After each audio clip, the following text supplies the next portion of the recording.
Tiger ক্রিকেটে নতুন যুগের সূচনা। বিকেলে মাঠে গড়াচ্ছে শ্রীলঙ্কা বাংলাদেশ ওয়ানডে সিরিজ। লিটনের ব্যাটিং অর্ডার পরিবর্তন, জ্বরের কারণে রিশাদকে নিয়ে শঙ্কা। অনিশ্চয়তার মুখে ভারত ক্রিকেট দলের বাংলাদেশ সফর। এখনও সরকারের সবুজ সংকেত পায়নি বিসিসিআই। সিরিজ পিছিয়ে যাওয়ার জোর সম্ভাবনা। বিপিএল নিয়ে কিন্তু যদি আপনি সত্যি কথা বলতে আপনার সুনামের চেয়ে দুর্নামটা বেশি হয়েছে। বিপিএল দিয়ে লাভের চেয়ে ক্ষতিই হয়েছে বেশি। উপায় না পেয়ে বিদেশি এজেন্সিতে ধরনা বোর্ডের, বললেন আকরাম খান। দেশীয় ক্রিকেটারদের জন্য হবে আলাদা টুর্নামেন্ট। এএফসি এশিয়ান কাপ বাছাইয়ে বিকেলে বাংলাদেশের নারীদের সামনে মিয়ানমার চ্যালেঞ্জ। দলগত প্রচেষ্টায় জয় তুলে নিতে চায় আফিদারা, আত্মবিশ্বাসী টিম ম্যানেজমেন্ট।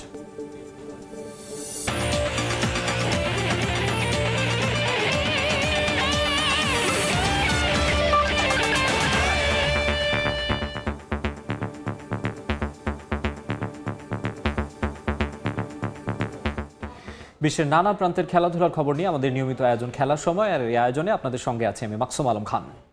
শুরুতেই জানাবো শ্রীলঙ্কা বাংলাদেশ ওয়ানডে সিরিজের খবর। সিরিজ জয়ের স্বপ্ন নিয়ে শ্রীলঙ্কার বিপক্ষে ওয়ানডে সিরিজে মাঠে নামতে যাচ্ছে বাংলাদেশ দল। প্রথম ম্যাচটা জয় দিয়ে রাঙাতে চান টাইগারদের নতুন ওয়ানডে অধিনায়ক মেহেদী হাসান মিরাজ। লঙ্কানরা র্যাঙ্কিংয়ে এগিয়ে থাকলেও বাংলাদেশ ভালো করতে চায় এই ফরম্যাটে। সিনিয়ররা না থাকলেও তরুণরা সময় পেলে ভালো করবে বলে প্রত্যাশা মিরাজের। অন্যদিকে শ্রীলঙ্কাও মুখিয়ে আছে জয় দিয়ে মিশন শুরু করতে। কলম্বোর প্রেমাদাসা আন্তর্জাতিক ক্রিকেট স্টেডিয়ামে ম্যাচ শুরু হবে আজ বিকাল ৩টায়। শ্রীলঙ্কা থেকে তারেক হাসান শিমুলের রিপোর্ট। সদ্য সাবেক অধিনায়ক নাজমুল শান্ত মাঠে ঢুকেই গেলেন উইকেট দেখতে। অধিনায়কত্ব ছাড়লেও অভ্যাসটা যে বদলায়নি। সঙ্গে লিটন দাস, পরে যোগ দিলেন মেহেদী হাসান মিরাজও। সাবেক বর্তমান মিলিয়ে ৩ অধিনায়কের ছোট্ট একটা মিটিং উইকেটের পাশে। প্রথম ওয়ানডেতে জয় পরাজয়ে উইকেটটা যে হতে পারে বড় নিয়ামক। ছন্ন ছাড়া বাংলাদেশ পছন্দের ফরম্যাটে র্যাঙ্কিংয়ে আছে সবচেয়ে নিচে। মেহেদী হাসান মিরাজ ক্রাইসিস ম্যান। আরও একবার টালমাটাল অবস্থায় তার হাতে দায়িত্ব। নতুনভাবে তার হাত ধরে ঘুরে দাঁড়ানোর প্রত্যাশায় টিম টাইগার্স। এই ফরম্যাটে সবচেয়ে বাজে কেটেছে চ্যাম্পিয়ন্স ট্রফি, আর দ্বিপাক্ষিক সিরিজে হোয়াইট ওয়াশ হয়েছে ক্যারিবিয়ানদের কাছে। লঙ্কানরা আছে আইসিসি র্যাঙ্কিংয়ের ৪ নম্বরে। শ্রীলঙ্কায় টাইগারদের ওয়ানডে জয় মাত্র ২টি, তবু জয় দিয়ে শুরু করতে চায় বাংলাদেশ। উইকেটটা অনেক ভালো উইকেট হবে, ব্যাটসম্যানদের জন্য অনেক আইডল হবে, রান করার মতন উইকেট হবে। এবং আমরা আসলে চেষ্টা করব যে এখানে রান করাটা, কারণ আমাদের বোলিং অ্যাটাকও খুব ভালো আছে, ওদেরও ব্যাটিং অ্যাটাক খুব ভালো আছে, আপনার বোলিং সাইডও অনেক ভালো। আমার কাছে মনে হয় যে দুই টিমের ব্যালেন্সটা খুবই ভালো। লঙ্কানদের বিপক্ষে ওয়ানডে সিরিজে মাঠে নামার আগে আছে অভিজ্ঞতার ঘাটতি, যা স্বীকার করলেন মেহেদী হাসান মিরাজ। নতুন যুগে মানিয়ে নিতে সময় চাইলেন টাইগার অধিনায়ক। কিছু সিনিয়র প্লেয়ার থাকলে অবশ্যই ভালো লাগতো, আর যেহেতু নেই, তাদের জায়গাগুলো কারা আসবে সেটা নিয়ে আমরা পরিকল্পনা করছি। 1-2টা সিরিজই এটা হবে না, এটার জন্য আমাদেরকে একটু সময় দিতে হবে, কারণ একসাথে এতগুলো সিনিয়র প্লেয়ার চলে যাওয়াতে সবার জন্য একটু ডিফিকাল্ট। বৈচিত্র্যময় বোলিং অ্যাটাক নিয়ে ভয় ধরাচ্ছে লঙ্কানরা। টেস্ট সিরিজ জিতে আছে দারুণ আত্মবিশ্বাসে। বাংলাদেশকে অবশ্য এই ফরম্যাটে সমীহ করছে লঙ্কানরা। মিরাজ অধিনায়ক হিসেবে কেমন সেটা জানা নেই, তবে সে ব্যাটার বোলার হিসেবে দারুণ। মুস্তাফিজকে নিয়ে আমরা আলাদা পরিকল্পনা করেছি। এখানে দীর্ঘদিন খেলার অভিজ্ঞতা আছে আমাদের। আমরা জয় দিয়ে শুরু করতে চাই। র্যাঙ্কিংয়ে এগিয়ে থাকলেও আমরা নিজেদের সেরা ক্রিকেট খেলতে চাই। Finally we are good friends. শ্রীলঙ্কার বিপক্ষে সিরিজ মানে ভিন্ন এক উত্তাপ। সাম্প্রতিক সময়ে তৈরি হয়েছে নতুন দ্বৈরথ। লঙ্কানদের মাটিতে মিরাজের অধিনায়কত্বে নতুন দিনের সূচনা হবে কি প্রেমাদাসায়, সেই অপেক্ষায় team Bangladesh. Premadasa international cricket stadium থেকে তারেক হাসান শিমুল, সময় সংবাদ, শ্রীলঙ্কা। পঞ্চপাণ্ডব যুগের পর নতুন বাংলাদেশ ক্রিকেট দলের সূচনা হচ্ছে শ্রীলঙ্কার বিপক্ষে ওয়ানডে সিরিজ দিয়ে। মিডল আর লোয়ার অর্ডারে অন্যতম ভরসা ছিলেন মুশফিকুর রহিম ও মাহমুদুল্লাহ রিয়াদ। তাদের জায়গায় কারা হতে পারেন দলের কাণ্ডারি? লিটন দাসকে ওপেনিং থেকে নিয়ে আসা হতে পারে ৬ নম্বরে, আর মুশির ৫ নম্বরে খেলতে পারেন অধিনায়ক নিজেই, এমন ইঙ্গিত দিয়েছেন মেহেদী হাসান মিরাজ। শ্রীলঙ্কা থেকে তারেক হাসান শিমুলের আরও একটি রিপোর্ট। অনেক নতুনত্বের সূচনা হবে কলম্বোর প্রেমাদাসা আন্তর্জাতিক ক্রিকেট স্টেডিয়ামে। নতুন অধিনায়ক, পঞ্চপাণ্ডব যুগের সমাপ্তি, মিডল আর লোয়ার অর্ডারে টিম ম্যানেজমেন্টের নতুন ভাবনা। কারা হতে পারে নতুন যুগের কাণ্ডারি, কার উপরই বা ভরসা রাখবে টিম ম্যানেজমেন্ট? 2001 সাল থেকে অদ্যাবধি পঞ্চপাণ্ডব কেউ না কেউ ছিলেন ওয়ানডে ফরম্যাটে। তাদের ছোঁয়ায় টাইগাররা ঘরে কি বাইরে এই সংস্করণে চোখে চোখ রেখে লড়েছে প্রতিপক্ষের বিরুদ্ধে। শুরুটা মাশরাফি বিন মুর্তজা থেকে, সবশেষ ছিলেন মুশফিক মাহমুদুল্লাহ। ওয়ানডে থেকে আনুষ্ঠানিক অবসর না নিলেও সাকিব থেকেও নেই। একরকম পঞ্চপাণ্ডব যুগের আনুষ্ঠানিক সমাপ্তি বলা যায়। সবশেষ চ্যাম্পিয়ন্স ট্রফির একাদশে তাকালেও দেখা যায় 5 ও 6 নম্বর পজিশনে ছিলেন মুশি ও রিয়াদ। এই সিরিজ থেকে 2 পজিশনের জন্য লড়াই করবেন বেশ কয়েকজন। তবে লঙ্কানদের বিপক্ষে কাকে সুযোগটা দিবে সেটাই এখন প্রশ্ন। ওপেনিংয়ে খেললেও লিটন দাসের অভিজ্ঞতা আছে নিচের দিকে খেলার, বিবেচনায় আছে তার উইকেট কিপিংও। সাদা পোশাকে 6 নম্বর পজিশনেই খেলেন উইকেট রক্ষক ব্যাটার। লাল বলে রান পেয়েছেন গল টেস্টে। রিয়াদের 6 নম্বর পজিশনে তার উপর আস্থা রাখতে পারে টিম ম্যানেজমেন্ট। অনুশীলনেও দেখা গেছে তার আভাস। 5 নম্বরে কে হবে দলের ভরসা? অধিনায়ক মিরাজকে বিভিন্ন সময় বিভিন্ন পজিশনে খেলিয়েছে টিম ম্যানেজমেন্ট। অবশ্য একেবারে হতাশও করেননি। ওপেনিং থেকে শুরু করে খেলেছেন প্রায় সব পজিশনে। এখন দলের নেতৃত্ব তার হাতে, নিশ্চয়ই চাইবেন একটা নির্দিষ্ট পজিশনে ব্যাট করতে। সেখানে মুশির 5 নম্বর পজিশন হতে পারে পছন্দের জায়গা। যদিও নিজের কিংবা দলের পজিশন নিয়ে খুব একটা খোলাসা করলেন না মিরাজ। অভিজ্ঞতার জায়গায় অভিজ্ঞতার স্থান দিতে চায় টিম ম্যানেজমেন্ট। 2টা ইম্পর্টেন্ট পজিশনের জায়গা কিন্তু চলে গিয়েছে। আমরা চেষ্টা করব ওই জায়গাটা যেন যারা এক্সপিরিয়েন্স প্লেয়ার তারা যেন ওই জায়গাটা নিতে পারে। অ্যাজ এ ক্যাপ্টেন হিসাবে আমার কাছে মনে হয় যে ওই 2টা জায়গার একটা জায়গায় আমি ব্যাটিং করতে পারি, আর একটা জায়গায় হয়তো লিটন দাসকে খেলাতে পারি। অধিনায়কত্বের সঙ্গে ব্যাটিংয়েও গুরুত্বপূর্ণ ভূমিকা থাকবে মিরাজের। ওয়ানডে ফরম্যাটে নতুন এক সূচনার অপেক্ষায় বাংলাদেশ। মুশফিক এবং মাহমুদুল্লাহ রিয়াদ পঞ্চপাণ্ডব যুগের সবশেষ কাণ্ডারি, তারাও বিদায় নিয়েছেন। তাদের জায়গায় কারা সুযোগ পাবে সেই প্রশ্ন থাকলেও যারাই সুযোগ পাক তারা নিঃসন্দেহে ভালো কিছু করবে, সেটাই প্রত্যাশা সবার। কলম্বো থেকে তারেক হাসান শিমুল, সময় সংবাদ, শ্রীলঙ্কা। শ্রীলঙ্কার বিপক্ষে প্রথম ওয়ানডেতে কেমন হতে পারে বাংলাদেশের একাদশ? দলীয় সূত্রের খবর বলছে অভিষেক হতে যাচ্ছে বাঁহাতি ওপেনার পারভেজ ইমনের। তবে চিন্তার কারণ ম্যাচের আগের দিন অর্থাৎ গতকাল রিশাদ হোসেনের অনুশীলনে না যাওয়া। শারীরিক অসুস্থতায় তার একাদশে থাকা নিয়েই রয়েছে শঙ্কা। 3 পেসার, 2 স্পিনার আর 7 ব্যাটার নিয়ে মাঠে নামতে পারে টিম বাংলাদেশ। কলম্বো থেকে বিস্তারিত জানাচ্ছেন তারেক হাসান চিমুল।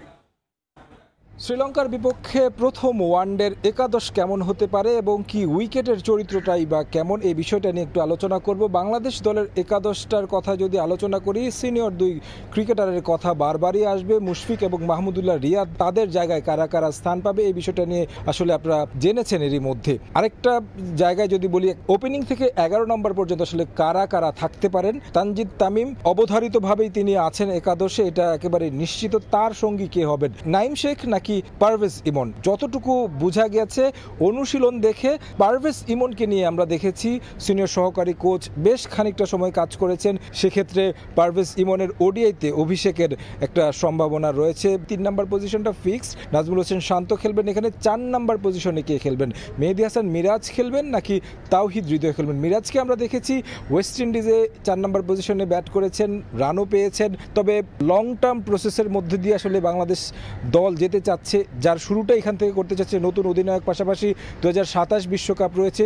সব কিছুর বিবেচনা করে 4 নম্বর পজিশনে হয়তো তাওহিদ হৃদয়কে আমরা দেখতে পারি। সেই ক্ষেত্রে 5 নম্বর পজিশনে মেহেদী হাসান মিরাজকে হয়তো দেখা যেতে পারে। পাশাপাশি যদি বলি লিটন দাসের কথা, তাকে হয়তো বা আমরা দেখতে পাবো 6 নম্বর পজিশনে। ওপেনিংয়ে যদি তার লাস্ট 6-7টা ইনিংসের দিকে তাকায়, সেক্ষেত্রে কিন্তু একেবারে হতাশ হতে হবে। সিঙ্গেল ডিজিটে রান করেছেন, সেই জায়গা থেকে মিডল অর্ডার কিংবা লোয়ার মিডল অর্ডারে তাকে একটা সুযোগ দেওয়া হবে। তবে 7 নম্বর পজিশনে জাকের আলী অনেক নিশ্চিত বলাই যায়, কারণ তিনি রেগুলারলি এই ফরম্যাটে এই পজিশনে খেলে আসছেন, পারফর্ম করছেন। 8 নম্বরে রিশাদের থাকার কথা, কারণ একমাত্র লেগ স্পিনার বাংলাদেশ দলে আছেন এই রিশাদ হোসেন। 3 পেসারের মধ্যে মুস্তাফিজ তাসকিন অবধারিতভাবেই আছেন। তানজিম সাকিবের কথা বলতে হয়, তার ভালো অভিজ্ঞতা রয়েছে শ্রীলঙ্কার মাটিতে এশিয়া কাপে তিনি অভিষেক যখন হয়েছিল ভালো করেছেন। এরকম একটা একাদশ হওয়ার সম্ভাবনা রয়েছে বাংলাদেশ দলের। যদি সাকিবকে না নেয় সেক্ষেত্রে হাসান মাহমুদ হয়তো একাদশে শেষ পর্যন্ত ইনক্লুশন হতে পারে। রিশাদকে নিয়ে খানিকটা বিড়ম্বনায় পড়তে হবে টিম ম্যানেজমেন্টকে, কারণ একমাত্র লেগ স্পিনিং অপশন কিন্তু তিনি, আর তাকে ছাড়া কিন্তু একেবারে খুব বেশি বৈচিত্র্য নেই বাংলাদেশের বোলিং অ্যাটাকে যদি আপনি বলেন শ্রীলঙ্কার তুলনায়। সেক্ষেত্রে তাকে পাওয়ার জন্য টিম ম্যানেজমেন্ট শেষ পর্যন্ত চেষ্টা করতেই হবে। তারেক হাসান শিমুল, সময় সংবাদ, শ্রীলঙ্কা। শ্রীলঙ্কায় শুধু ক্রিকেটের ভাগ্য বদলের পরীক্ষা নয়, পরীক্ষা cricket operations chairman Nazmul Abedin ফাহিমেরও। বোর্ডের গুরুত্বপূর্ণ এই পদে তার ভবিষ্যৎ কি হবে তার অনেকটাই ঠিক হয়ে যাবে লঙ্কা দ্বীপের হোয়াইট বল সিরিজে। দল ব্যর্থতার বৃত্ত ভাঙতে না পারলে গুরুত্বপূর্ণ ক্রিকেট অপারেশনস কমিটি নিয়ে বিকল্প চিন্তা করতে বাধ্য হতে হবে আমিনুল ইসলাম বুলবুলের বোর্ডের। জুলাই বিপ্লবের বছর পূর্তি, দেশের মতো যারা সংস্কার চেয়েছিল ক্রিকেটেও তাদের আশা পূরণ হলো কতটুকু? আশা পূরণ হয়নি, বরং পালা বদলের প্রেক্ষাপটে দেশের ক্রিকেট হেঁটেছে উল্টো পথে। যাদের ঘিরে ছিল প্রত্যাশার পাহাড়, ক্ষমতার সংস্পর্শে এসে তাদের আসল চেহারা স্পষ্ট হলো ক্রিকেট প্রেমীদের সামনে। ক্রিকেটের সংস্কার পর্বে সবচেয়ে বেশি প্রত্যাশাটা ছিল নাজমুল আবেদিন ফাহিমকে ঘিরে। সাকিব মুশফিকদের কোচ হিসেবে পরিচিতি পাওয়া এই ব্যক্তি বরাবরই সরব ছিলেন বোর্ডের সমালোচনায়। ক্রিকেট কাঠামো কিংবা জাতীয় দল চালানো নিয়ে তার পরিকল্পনাও মুখস্থ ক্রিকেট প্রেমীদের। অথচ জুলাই বিপ্লবের 1 বছরেও সেসব পরিকল্পনার ন্যূনতম বাস্তবায়ন দেখেনি ক্রিকেট বোর্ড।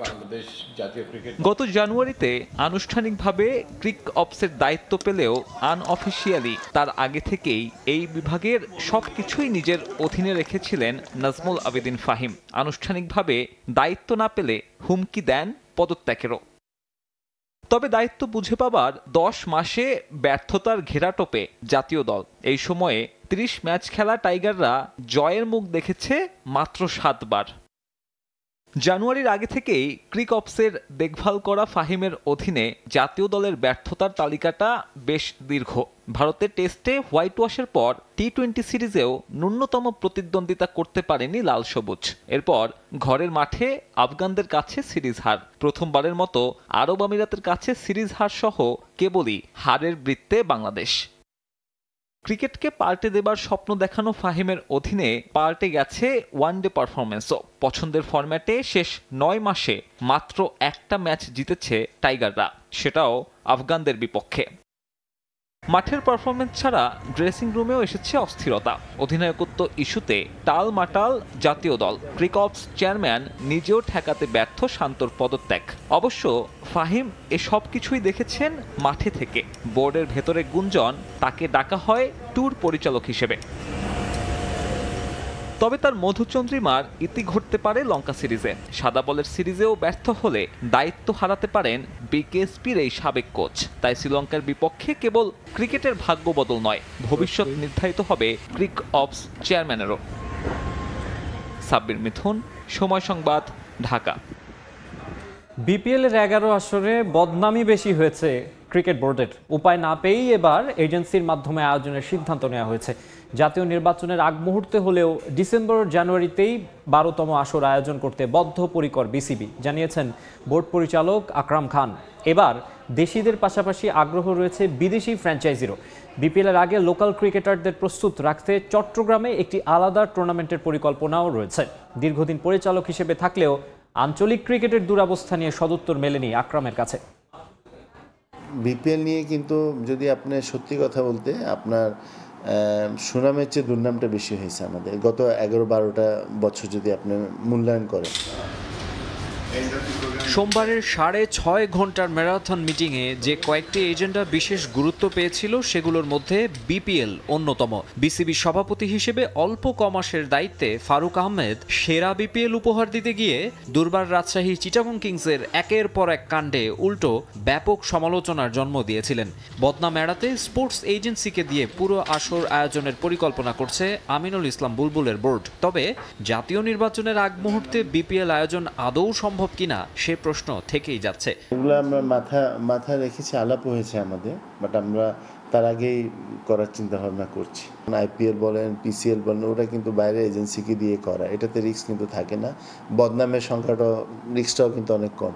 নোয়াখালীর থেকে দে আর ভেরি ইন্টারেস্টেড আপনার ফ্র্যাঞ্চাইজি হওয়ার জন্য, বিদেশ থেকেও দু একটা আসছে। পরিবর্তিত পরিস্থিতিতে আসছে নতুন নতুন ফ্র্যাঞ্চাইজি। দল সংখ্যা বৃদ্ধির সম্ভাবনা তৈরি হওয়ায় লোকাল ক্রিকেটারদের মাঝে আশার সঞ্চার হয়েছে। দেশিদের রেডি করতে এনসিএল টি-20-র বাইরেও টুর্নামেন্ট আয়োজনের কথা ভাবছে বিসিবি। শুরুই করছি কিন্তু টি-20 ন্যাশনাল লিগ দিয়ে। আমরা কিন্তু আপনার সেপ্টেম্বরের শুরুতে আমরা ওটা দিয়ে করব, যেহেতু যারা ওখানে ভালো করবে তারা আপনার বিপিএলের আপনার লিস্টে আসবে না। তার আগে একটা রিজনাল একটা ক্রিকেট টুর্নামেন্ট করব চিটাগংয়ে। সেটা হলো যে চিটাগংয়ের প্রত্যেকটা ডিস্ট্রিক্ট যারা আছে ওদেরকে নিয়ে আমরা একটা টুর্নামেন্ট করব। টি-20 হতে পারে, ওয়ানডে হতে পারে, এটা আমরা আগামী 5-7 দিনের মধ্যে আমরা একটা আলাপ করে নিন। বহুদিন ধরে বোর্ড পরিচালকদের মুখস্থ বুলি ছিল আঞ্চলিক ক্রিকেট কাঠামো শক্তিশালী করতে হবে, যদিও কাজের কাজ হয়নি কখনো। বুলবুল চেয়ারে বসার পর তৈরি হয়েছে নতুন সম্ভাবনা। অন্তত দায়িত্বের এই 1 মাসে বিভাগীয় শহরগুলোর হাল হকিকত দেখেছেন তিনি। প্রশ্ন হলো, এত অল্প সময়ে আমিনুল ইসলাম উদ্যোগী হতে পারলে 12 বছরে কেন রিজিওনাল ক্রিকেটটা চালুই করতে পারলেন না নাজমুল হাসান? এ প্রশ্নে অসহায়ত্ব ফুটে উঠল পাপন, ফারুক, এরপর বুলবুলের বোর্ডেও থাকা আকরাম খানের কণ্ঠে। আমাদের ডেভেলপ হচ্ছে কিন্তু অনেক আস্তে, এটা কিন্তু অনেক তাড়াতাড়ি হওয়া উচিত। শ্রীলঙ্কা, পাকিস্তানের চেয়ে বেশি ট্যালেন্টেড প্লেয়ার আছে বাংলাদেশে, বাট আমরা ওদেরকে বের করে আনতে পারতেছি না বিকজ অফ দিস প্রবলেম, যে ওরা খেলার সুযোগ পাচ্ছে না। আপনি এসি দেওয়ার দরকার নেই, আপনার ভালো স্টেডিয়াম করার দরকার নেই, আপনি শুধু মাঠ দেন। মাকসুম আলম খান, সময় সংবাদ, ঢাকা। মাটি দিতে পারছি। অন্য প্রসঙ্গ, কুড়িগ্রামে পথসভায় বক্তব্য রাখছেন এনসিপি নেতারা। সরাসরি যাচ্ছে সেখানে। বাংলাদেশকে নতুন ভাবে গঠন করতে হবে, ইনশাআল্লাহ আমরা গঠন করব, এই বাংলাদেশের জন্য আমরা কাজ করব ইনশাআল্লাহ। আপনাদের রাজারহাটে আমাদের এনসিপির যুগ্ম আহ্বায়ক আর ডক্টর আতিক মুজাহিদ রয়েছেন, তিনি আপনাদের পাশে দাঁড়াবেন, আপনাদের সমস্যার সমাধানের জন্য কাজ করবেন। আমরা আশা করি আমরা আবারও আপনাদের মাঝে আসবো, আপনাদের কথা শুনবো, এবং 3 তারিখ আমরা শহীদ মিনারে আবারও বাংলাদেশ পুনর্গঠনের জন্য ইস্তেহার ঘোষণা করব। আপনাদেরকে অগ্রিম দাওয়াত দিয়ে গেলাম, 5ই আগস্ট যেভাবে আপনারা ঢাকায় এসেছিলেন, 3ই আগস্ট শহীদ মিনারে আবার দেখা হবে আপনাদের আমাদের সাথে। এই গণঅভ্যুত্থানকে যারা ব্যর্থ করতে যাচ্ছে, এই গণঅভ্যুত্থানের বিরুদ্ধে যারা ষড়যন্ত্র করতে যাচ্ছে, তাদের বিরুদ্ধে প্রতিহত আমরা করব 3ই আগস্ট শহীদ মিনারে। প্রিয় বন্ধুগণ, আরেকটি বিষয় ঘোষণা করতে চাই যে আমরা গতকাল দেখেছি একটি নিউজ, যে চট্টগ্রামের পটিয়াতে আমাদের বৈষম্য বিরোধী ছাত্র আন্দোলনের এই গণঅভ্যুত্থানের সৈনিকদেরকে আবারও আক্রমণ করা হয়েছে, আবারও পুলিশে হামলা করা হয়েছে। আমরা হুঁশিয়ারি দিতে চাই, যদি আবারও এই গণঅভ্যুত্থানের অগ্রনায়কদের, আমার শিক্ষার্থী ভাই ও বোনদের উপরে নির্মম ভাবে, অন্যায় ভাবে কেউ হাত তোলে, তাহলে কিন্তু এর ফলাফল ভালো হবে না। আমরা আর কোনো হানাহানি চাই না, আমরা চাই পুলিশের সংস্কার হবে, পুলিশ অন্যায় ভাবে কারো উপর হাত তুলবে না। জনগণের জায়গা থেকে আমরা আইনের প্রতি শ্রদ্ধাশীল হব এবং সকলে মিলে একটি শান্তিপূর্ণ বাংলাদেশ গড়ে তুলব। ইনশাআল্লাহ আপনাদের সাথে আবারও দেখা হবে। কুড়িগ্রামের পথে প্রান্তরে আমরা আছি, সারা বাংলাদেশের 64 জেলায় এনসিপির বার্তা আপনারা ছড়িয়ে দেন। আপনারা 24 আমাদের উপর আস্থা রেখেছেন, আপনারা আরেকবার আমাদের উপর আস্থা রাখেন। আমরা দায়িত্ব নিতে চাই, আপনারা যারা মুরব্বীরা আছেন আমাদেরকেও আমাদের অভিভাবকত্ব গ্রহণ করুন, আমাদের পাশে এসে দাঁড়ান। যারা ছাত্রছাত্রী ভাই বোনেরা আছেন তারা আমাদের সাথে এসে দাঁড়ান। ইনশাআল্লাহ জাতীয় নাগরিক পার্টি আগামীর বাংলাদেশ, আগামীর ভবিষ্যৎ গড়ে তুলবে। কোন দল আছে? কোন দল আছে? কোন দল আছে? কুড়িগ্রামে এনসিপির পথসভায় বক্তব্য রাখছেন নাহিদ ইসলাম, আমরা সরাসরি ছিলাম সেখানে। আবারও খেলার খবর, কিছুক্ষণ পর প্রথম ওয়ানডেতে মুখোমুখি হবে শ্রীলঙ্কা বাংলাদেশ। এই মুহূর্তে কলম্বোতে আছেন রিপোর্টার তারেক হাসান শিমুল। সবশেষ খবর জানতে সরাসরি চলে যাচ্ছি তার কাছে। শিমুল, শ্রীলঙ্কার বিপক্ষে প্রথম ওয়ানডে ম্যাচ খেলতে বাংলাদেশ দল কিন্তু টিম হোটেল থেকে রওনা দিয়েছে, কিছুক্ষণের মধ্যে স্টেডিয়ামে পৌঁছাবে। আমি আছি এখন আর প্রেমাদাস ইন্টারন্যাশনাল ক্রিকেট স্টেডিয়ামে। বাংলাদেশ মাঠে নামার আগে একটা দুঃসংবাদই বলতে হয়, রিশাদ হোসেনকে নিয়ে যে এই শঙ্কাটা তৈরি হয়েছিল, গতকালকে তিনি অনুশীলনে আসেননি। আজকে টিম ম্যানেজমেন্টের অনেকের সঙ্গে কথা হলো, তাদের কাছ থেকে যে আভাসটা পেয়েছি সেই ক্ষেত্রে জানা যাচ্ছে যে রিশাদকে নিয়ে আসলে টিম ম্যানেজমেন্ট খুব বেশি রিস্ক নিতে চায় না। একটা ম্যাচের জন্য বাকি পরবর্তী যে 5টি ম্যাচ রয়েছে সেই ম্যাচগুলোর একটা বিবেচনা করে তার শারীরিক অবস্থার বিষয়টি মাথায় নিয়ে আসলে তাকে এই ম্যাচটাতে একাদশে না রাখার একটা সম্ভাবনা রয়েছে এবং এরকম একটা সিদ্ধান্তের মধ্যে আছেন। যদিও শেষ পর্যন্ত দেখতে চায় যে আসলে ওয়ার্ম আপের পর্যন্ত দেখতে চায়, যদিও আসলে ম্যানেজমেন্ট থেকে তাদের যে মতামত কিংবা যে ভাবনা, সেক্ষেত্রে আমরা যতটুকু জানতে পেরেছি তাদের এই একাদশে তিনি থাকছেন না। সেই ক্ষেত্রে তার জায়গায় বামহাতি স্পিনার তানভীর রয়েছেন, তার সুযোগ হওয়ার একটা সম্ভাবনা রয়েছে স্কোয়াডে। কারণ 5 জন বোলারের কথা যদি বিবেচনা করি, 3 জন পেসারের সঙ্গে কিন্তু 2 জন স্পিনার মেহেদী হাসান মিরাজ রয়েছেন অধিনায়ক, পাশাপাশি লেফটি স্পিনার তানভীরকে জায়গা দেওয়া হতে পারে রিশাদের জায়গায়। পাশাপাশি একটু যদি বলি, বাংলাদেশ দলের এই ম্যাচটার কথা অনেক আলোচনা সমালোচনা যত কিছুই থাকুক, আসলে মেহেদী হাসান মিরাজের নেতৃত্বে নতুন করে সূচনা করতে চায়। 2027 বিশ্বকাপটা আসলে তাদের টার্গেট। যদিও 1 বছরের জন্য অধিনায়কত্ব দেওয়া হয়েছে, তিনি আসলে দীর্ঘমেয়াদীভাবে দলটাকে গোছাতে চাইছেন। ম্যাচের পূর্ব সংবাদ সম্মেলনে তিনি এমনটা ইঙ্গিত দিয়েছেন। মুশফিক নেই, মাহমুদুল্লাহ নেই, অনেকগুলো জায়গার মধ্যে আসলে শূন্যতা তৈরি হয়েছে। এই জায়গাগুলোতে আসলে দায়িত্ব নিয়ে সিনিয়ররা খেলবেন, ভালো কিছু করবেন, সেটা প্রত্যাশা। বিশেষ করে শ্রীলঙ্কার বিপক্ষে শুরুটা করতে চান জয় দিয়ে, সেই আশা রাখছেন মেহেদী হাসান মিরাজ। তো আমার কাছে কলম্বো থেকে এই ছিল সবশেষ খবর। কলম্বো থেকে শ্রীলঙ্কার বিপক্ষে বাংলাদেশের প্রথম ওয়ানডের সবশেষ খবর জানাচ্ছিলেন রিপোর্টার তারেক হাসান। এবারে ফুটবল নারী এশিয়ান কাপ বাছাইয়ের খবর। নিজেদের দ্বিতীয় ম্যাচে আজ মিয়ানমারের মুখোমুখি হবে বাংলাদেশ দল। এই ম্যাচে স্বাগতিকদের হারাতে পারলে মূল পর্বে ওঠার পথ অনেকটাই সহজ হয়ে যাবে লাল সবুজের। ফিফা র্যাঙ্কিংয়ে এগিয়ে থাকা শক্তিশালী মিয়ানমারের বিপক্ষে দলগত চেষ্টায় জয় তুলে নিতে চায় ফুটবলাররা। বাহরাইনে ম্যাচে ফুটবলারদের পারফরমেন্সে আত্মবিশ্বাসী টিম ম্যানেজমেন্টও। মিয়ানমারের থুন্না স্টেডিয়ামে ম্যাচ শুরু হবে বেলা 3:30টায়। সবুজে ঘেরা প্রকৃতির বিশালতার মাঝে আকাশ ছোঁয়ার স্বপ্ন ফুটবলারদের চোখে মুখে। এশিয়ান কাপ বাছাইয়ে সবশেষ বাহরাইন ম্যাচটা দেশের নারী ফুটবল ইতিহাসে স্মরণীয় এক জয়। এর আগে বাছাইয়ে 2014 সালে ঢাকায় নিজেদের প্রথম অংশগ্রহণে থাইল্যান্ড, ফিলিপিন্স ও ইরানের বিপক্ষে 3 ম্যাচ খেলে 15 গোল হজম করেছিল বেঙ্গল টাইগ্রেস। 2022 সালে 2 ম্যাচে হজম করে আরও 10 গোল। অথচ সেই দলটাই এবার 7-0 গোলে বাহরাইনকে হারিয়ে আগামী বছর অস্ট্রেলিয়ায় মূল পর্বে ওঠার যোগ্য দাবিদার হিসেবে নিজেদের প্রমাণ করেছে। এশিয়ান কাপে বাহরাইন ম্যাচের আগে কোনো জয় ছিল না বাংলাদেশের। ব্যাক টু ব্যাক সাফ জয়ী বাংলাদেশ নারী ফুটবল দল এখন বাছাইয়ে অন্য সবার কাছে সমীহ জাগানো এক নাম। অভিজ্ঞ সাবিনা, মাসুরা, সানজিদাদের বাদ দিয়ে তারুণ্য নির্ভর একটা দল নিয়ে রীতিমতো অগ্নি পরীক্ষায় পাশ করেছেন কোচ পিটার বাটলার। সামনে বড় বাধা মিয়ানমার, যাদের বিপক্ষে সবশেষ দেখায় 5-0 গোলে হারের তিক্ত স্মৃতি আছে। ফিফা র্যাঙ্কিংয়ে বাংলাদেশের চেয়ে 73 ধাপ এগিয়ে আছে তারা। দ্বিতীয় ম্যাচে মিয়ানমারকে হারাতে পারলে আগামী বছর অস্ট্রেলিয়ায় মূল পর্বের টিকিট প্রায় নিশ্চিত করে ফেলবে আফিদারা। কারণ গ্রুপের অন্য দল তুর্কমেনিস্তান ফিফা র্যাঙ্কিংয়ে বেশ পিছিয়ে আছে লাল সবুজের চেয়ে। তাই সামর্থ্যের সেরাটা দিয়ে মিয়ানমার বাধা পাড়ি দিতে চান ফুটবলাররা। সবাই আমরা ফোকাস করতেছি এবং কনসেন্ট্রেট করতেছি। কোচ আমাদের ইনফরমেশন করবে এবং আমরা সেভাবে খেলার চেষ্টা করব। যদি নামার সুযোগ হয় চেষ্টা করব ভালো খেলার। ফাইটিং ম্যাচ আমরা সবাই রেডি হয়ে নামবো।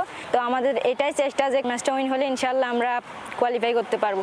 ম্যাচের আগে ইনজুরি নিয়ে চিন্তামুক্ত কোচ পিটার বাটলার। মিয়ানমারের কন্ডিশনের সুবিধা স্বাগতিকদের পক্ষে থাকলেও দল নিয়ে আশাবাদী গোলরক্ষক কোচ মাসুদ আহমেদ। আমাদের বড় ধরনের কোনো ইনজুরির সমস্যা নেই। কোচ যেভাবে চেয়েছে মেয়েরা ওইভাবে করার চেষ্টা করেছে এবং ভালো করেছে আলহামদুলিল্লাহ, এবং আমরা আশা করছি মেয়েরা আমাদের হতাশ করবে না। বাহরাইন ম্যাচের দাপুটে পারফরমেন্সে স্বপ্নবাজ তহুরা, শামসুন্নাহার, ঋতুপর্ণারা।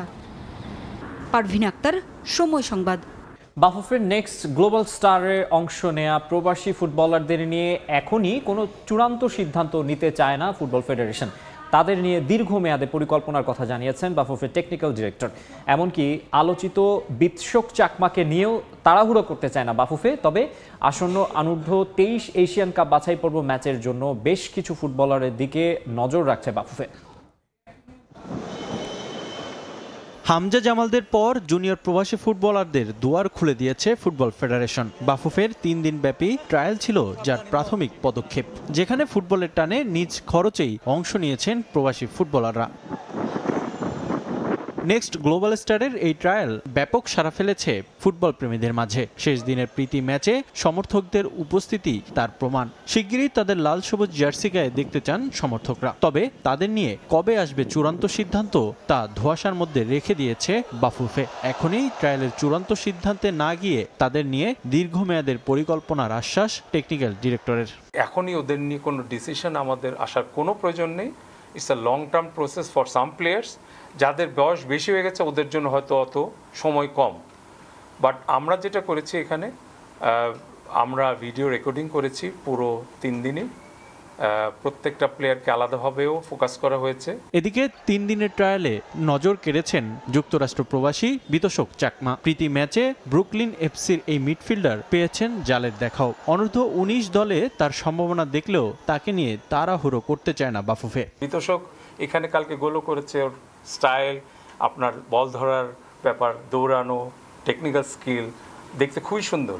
বাট এখন কথা হচ্ছে যে আমাদের সেটিংয়ে এসে যখন ট্রায়াল ক্যাম্পে যদি আমরা ডাকি ওদের, তখন ওদের আসল টেস্টিংটা হবে এবং ওই স্ট্যান্ডার্ডে তারা কি বিহেভ করে ওটাই দেখার আগ্রহ আছে আর কি আমাদের। মূলত অনূর্ধ্ব 19 ও 23 দল পরিকল্পনায় রেখেই আয়োজন করা হয়েছিল প্রবাসীদের এই ট্রায়াল। সেপ্টেম্বরে এশিয়ান কাপ বাছাই পর্ব খেলবে অনূর্ধ্ব 23 দল। এর আগে ক্যাম্প করবে লাল সবুজ। ট্রায়াল থেকে ফুটবলার নির্বাচন নিয়ে কি ভাবছে বাফুফে?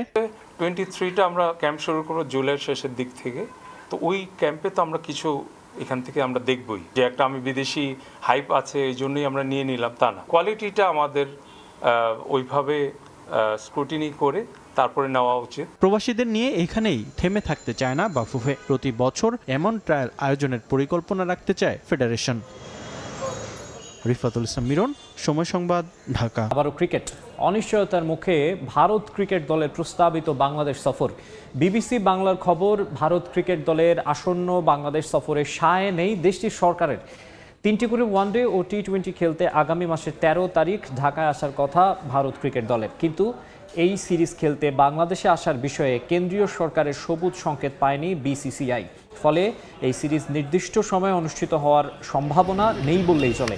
দিল্লির একাধিক শীর্ষস্থানীয় সরকারি সূত্রের বরাতে এমন খবরের সঙ্গে বিবিসি বাংলা আরও জানিয়েছে, রাজনৈতিক কারণে ভারত দলের বাংলাদেশ সফরে সায় দিচ্ছে না কেন্দ্রীয় সরকার। দিল্লি মনে করছে ভারত ও বাংলাদেশের মধ্যে এখন যে শীতল কূটনৈতিক সম্পর্ক এবং বাংলাদেশের পরিস্থিতি নিয়ে ভারতে যে বিরূপ মনোভাব দেখা যাচ্ছে, তাতে ভারত ক্রিকেট দলের সফর ইতিবাচক কোনো বার্তা দেবে না। যদিও গেল সোমবার বিসিবি সভাপতি বুলবুল জানান, নির্ধারিত সময়ে এই সফর আয়োজন করতে সব চেষ্টাই করে যাচ্ছে ক্রিকেট বোর্ড। তবে এফটিপির সিরিজ হওয়ায় পরবর্তীতে এই সিরিজ আয়োজনের সুযোগ রয়েছে। ইংল্যান্ড ভারত টেস্ট সিরিজ প্রসঙ্গ, সিরিজের সমতায় ফেরার মিশন নিয়ে বার্মিংহামে ইংল্যান্ডের মুখোমুখি হবে ভারত। ক্লান্ত থাকলেও জসপ্রীত বুমরাকে রেখেই একাদশ সাজাচ্ছে ভারত। আভাস আছে একটি অতিরিক্ত স্পিনার খেলানোর। অন্যদিকে অপরিবর্তিত একাদশ নিয়েই মাঠে নামবে 3 লায়ন্স। ম্যাচ শুরু হবে আজ বিকাল 4টায়।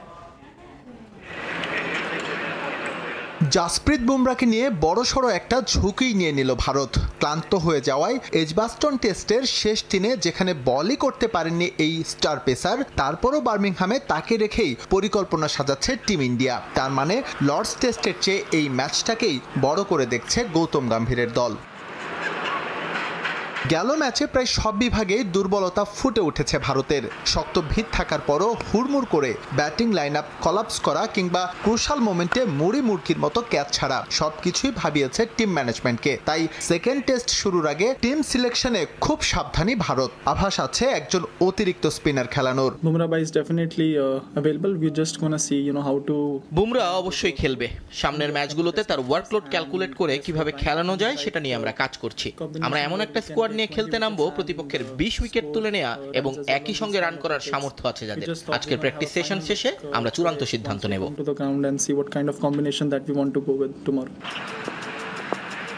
দলের সঙ্গে অনুশীলন করলেও বার্মিংহামে খেলার সম্ভাবনা নেই 4 বছর পর স্কোয়াডে ফেরা জফরা আর্চারের। উইনিং কম্বিনেশন ধরে রাখতে অপরিবর্তিত একাদশ নিয়েই মাঠে নামবে ইংল্যান্ড। 1-0 লিড নেওয়া 3 লায়ন্স প্রতিপক্ষকে সমীহ করছে ঠিকই, তবে আত্মবিশ্বাস রাখছে নিজেদের সামর্থ্যের উপরই বেশি। আমাদের সামর্থ্যের উপর আস্থা আছে। কিভাবে চতুর্থ ইনিংসে ব্যাট করতে হয় সেটা ভালো জানা আছে সবার। গেল 3-4 বছর ধরে আমরা যেভাবে চেস করেছি এটা আমাদের অভিজ্ঞতা সমৃদ্ধ করেছে। গেল ম্যাচে জয় তুলে নেয়ার পর এই আত্মবিশ্বাস আরও বেড়েছে। সুতরাং আমরা চেষ্টা করব সিরিজে যে লিড পেয়েছি সেটা ধরে রাখার। এই সফরে ইংল্যান্ডের বিপক্ষে 5টি টেস্ট খেলবে ভারত। তবে ওয়ার্কলোড ম্যানেজ করতে জাসপ্রীত বুমরার খেলার কথা যে কোনো 3 ম্যাচ। এজবাস্টনের পর তাকে বার্মিংহামেও দেখা গেলে লর্ডসে পরের টেস্টে নিশ্চিতভাবেই বিশ্রামে রাখতে হবে বর্তমান সময়ের অন্যতম সেরা পেসারকে। এস এম ইকবাল, সময় সংবাদ। জিম্বাবুয়েকে খেলার সময় শীর্ষ সংবাদগুলো জানিয়ে দিচ্ছে আরেকবার। টাইগার ক্রিকেটের নতুন যুগের সূচনা। বিকেলে মাঠে গড়াচ্ছে শ্রীলঙ্কা বাংলাদেশ ওয়ানডে সিরিজ। লিটনের ব্যাটিং অর্ডার পরিবর্তন, জ্বরের কারণে রিশাদকে নিয়ে শঙ্কা। অনিশ্চয়তার মুখে ভারত ক্রিকেট দলের বাংলাদেশ সফর। এখনও সরকারের সবুজ সংকেত পায়নি বিসিসিআই। সিরিজ পিছিয়ে যাওয়ার জোর সম্ভাবনা। এবং এএফসি এশিয়ান কাপ বাছাইয়ে বিকেলে বাংলাদেশের নারীদের সামনে মিয়ানমার চ্যালেঞ্জ। দলগত প্রচেষ্টায় জয় তুলে নিতে চায় আফিদারা, আত্মবিশ্বাসী টিম ম্যানেজমেন্ট।